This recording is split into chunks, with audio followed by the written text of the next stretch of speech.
ओम परम तत्वाय नारायणाय गुरुभ्यो नमः। भाइयों, दोस्तों, बहनों और छोटे बच्चों को मेरा प्यार और बड़े बुजुर्गों को मेरा प्रणाम।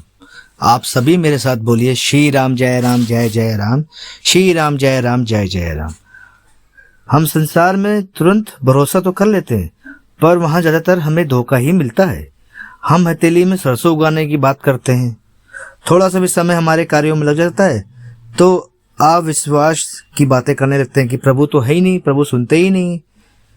लेकिन वाकई में ऐसा है? हमारा कौन कल्याण कर सकता है? प्रभु के अलावा दुनिया में कोई है जो हमारा कल्याण कर सकता है? वो भी बिना पक्षपात के सबको बराबर देखता है। वो परम परमात्मा ही है जो सबको बराबर देखता है। उसके दरवाजे में कोई भी जाए, चाहे करोड़पति, अमीरपति, भिखारी, कोई भी जाए, सब उसके दरवाजे में एक ही होते हैं। भगवान को पराया और अपना नहीं मानते हैं। यही तो हम गलती कर देते हैं। हम भगवान को अपना मानना चाहिए, यही तो हमारी सबसे बड़ी गलती है। हमारे संसार में दुख दर्द कैसे खत्म होंगे? किससे हम लोग दुख पीड़ा की बातें करेंगे? अपने आप में जो हमारे प्रारब्ध के कर्मों की वजह से हमको भोगना पड़ रहा है, वो कैसे खत्म होगा? वो कैसे खत्म होगा और क्या है उसका रास्ता? कोई जानता है? आप जानते हैं? वो सिर्फ प्रभु की भक्ति से या प्रभु की नाम जप से ही खत्म हो सकता है।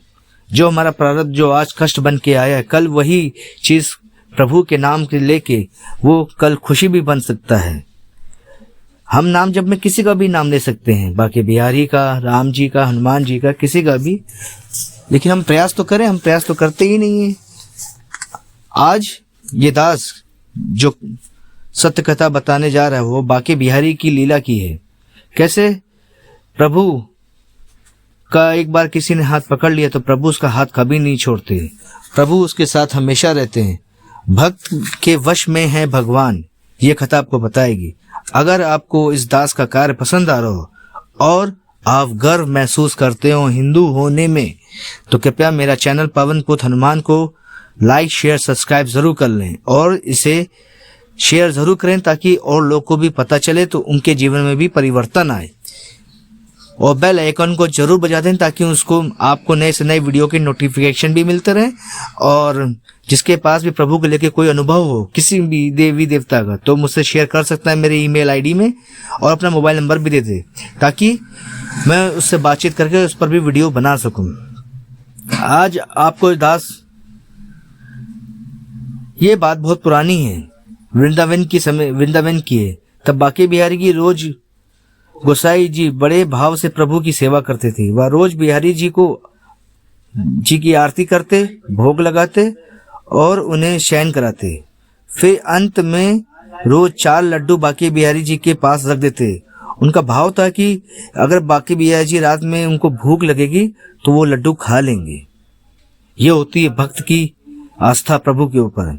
तो रोज सुबह मंदिर का किवाड़ा खोलते तो बिस्तर में प्रसाद बिखरा हुआ उनको हमेशा मिलता। वहाँ रोज ऐसा ही होता। आज भी बिहारी जी की सेवा ऐसे ही होती है जैसे वृंदावन में राज गोसाई जी करते थे। आज भी सेवा प्रभु की ऐसी ही चल रही है और ऐसी हो ही रही है। एक दिन की बात है कि बिहारी जी को शयन कराने के बाद वे 4 लड्डू रखना भूल गए और रात होने पर वह घर से चले गए। मंदिर के पास जिस दुकान के पास से लड्डू लाते थे वो बाबा की दुकान खुली हुई थी। वो घर देर से जा रहे थे कि तभी एक छोटा सा सुंदर सा मनमोहक चेहरे वाला बालक, जिसकी छोटी छोटी नाक में बड़ी बड़ी आंखें, घुंघराले बालों वाला श्याम सुंदर वर्ण बालक आता और कहता है, बाबा, ए बाबा, ओ बाबा, हमको बूंदी के लड्डू दो ना, मुझे भूख लगी है, मुझे बूंदी के लड्डू दो ना। बाबा ने कहा, बेटा, लड्डू खत्म हो गए हैं, अब तो मैं दुकान बंद करने जा रहा हूँ, तुम कल आना, जितने लड्डू खोगे उतने तुमको दे दूंगा। बाबा बोले, एक बार अंदर जाके। तभी वही बालक लल्ला बोला कि एक बार अंदर जाकर देखो तो आपके पास 4 लड्डू रखे हुए हैं। उसका हट देखकर बाबा ने अंदर जाकर देखा तो 4 लड्डू उनको मिल गए, क्योंकि आज वो मंदिर में नहीं गए थे ना, बाकी बिहारी जी को प्रसाद के रूप में, इसलिए वो 4 लड्डू वहां रखे हुए थे। प्रभु किस रूप में किसके पास आ जाए किसी को नहीं पता है।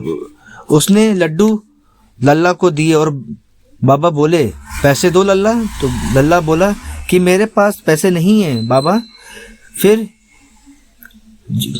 फिर बाबा जोर देने लगे कि लल्ला पैसे तो दो। तो लल्ला बोला कि बाबा आज मेरे सोने का कंगन रख लो, सुबह मेरे बाबा मंदिर वाले पुजारी आएंगे, वो आपको पैसे दे देंगे। तो बाबा ने कहा लल्ला पैसे नहीं तो कोई बात नहीं, कल बाबा जो पुजारी जी आएंगे तो उनसे मैं ले लूँगा। पर फिर भी लल्ला नहीं माना और लड्डू ले जाते समय उसने दुकान के अंदर अपना कंगन फेंक दिया। जब पुजारी जी मंदिर के पट खोले तो देखा कि एक हाथ में बिहारी जी के कंगन नहीं था। वह सोचते रहे कि ऐसा कैसे हो सकता है कि बिहारी जी से कंगन गायब हो गए हों। पर ये क्या, बिहारी जी के बिस्तर में लड्डू भी बिखरे हुए थे। मैंने तो कल लड्डू रखना भी मैं भूल गया था। थोड़ी देर बाद ये बात मंदिर परिसर में पूरे वृंदावन में आग की तरह फैल गई कि बिहारी जी के मंदिर में उनके कंगन चोरी हो गए हैं। वृंदावन में जैसे ही हल्ला समझ गया, बिहारी जी की कंगन चोरी हो गई, बिहारी जी के कंगन चोरी हो गए। किसने किया? कौन है वो पापी? किसने किया? दुष्ट किसने ये कार्य किया है? यह बात जब उस दुकानदार लड्डू वाले दुकानदार के पास पहुंची तो वह तुरंत दौड़ा गोसाई जी के पास आया और बोला कि भैया यही कंगन है ना? उसने कंगन दिखाते हुए कहा। गोसाई जी ने कंगन को देखते ही पहचान लिया। अरे हाँ। तो वह बोले कि अरे यही तो कंगन है, तुम्हारे पास कैसे है? तो वह दुकानदार बोला कि कल रात आप बिहारी जी के पास 4 लड्डू रखना भूल गए थे। तो गोसाई जी बोले हाँ, पर तुम्हें कैसे मालूम? तो वह दुकानदार बोला कि कल रात को एक छोटा सा लल्ला दिव्य स्वरूप एवं बड़ी मोहक हंसी और लेके मेरे पास आया और वो लड्डू की मांग कर रहा था। जैसे गोसाई जी ने ये बात सुनी, उनकी आंखों से आंसुओं की धाराएं बहने लगी। गोसाई जी कहने लगे कि बिहारी जी खुद आपसे लड्डू ले गए। और गोसाई जी के मन में आया, हाय मैं कितना स्वार्थी, कितना अभागा, कितना पापी हूँ कि कल मैं बिहारी जी के लिए 4 लड्डू रखना भी भूल गया और मुझे इतना याद भी नहीं रहा। मैं कितना बड़ा पापी हूँ कि बिहारी जी को खुद आना पड़ गया लड्डू मांगने के लिए। मेरे लल्ला, मेरे बाकी बिहारी कल रात भूखे रहे होंगे। कल रात में वह उनके विचार में आने लगा। वह दुकानदार से कहते हैं कि जो लल्ला कल आपकी दुकान में कल लड्डू लेने आए थे वह और कोई नहीं अपितु वह साक्षात बाकी बिहारी थे। इस तरह भगवान रोज भक्तों के साथ लीलाएं करते हैं। यह बातें सुनकर दोनों गदगद हो गए और वहीं पे बिहारी जी की जय जयकार करने लगे। इसी तरह भक्तों के लिए सेवा हमेशा भगवान करते हैं। वो कहते हैं अगर मेरा अच्छा साधक है और वो मुझे प्रिय है तो उसके पूजा पाठ में कोई भी कमी रह जाती है तो वह मैं अपने आप पूरी कर देता हूँ। वो आपने देखा ना कैसे भक्त के बस में है भगवान।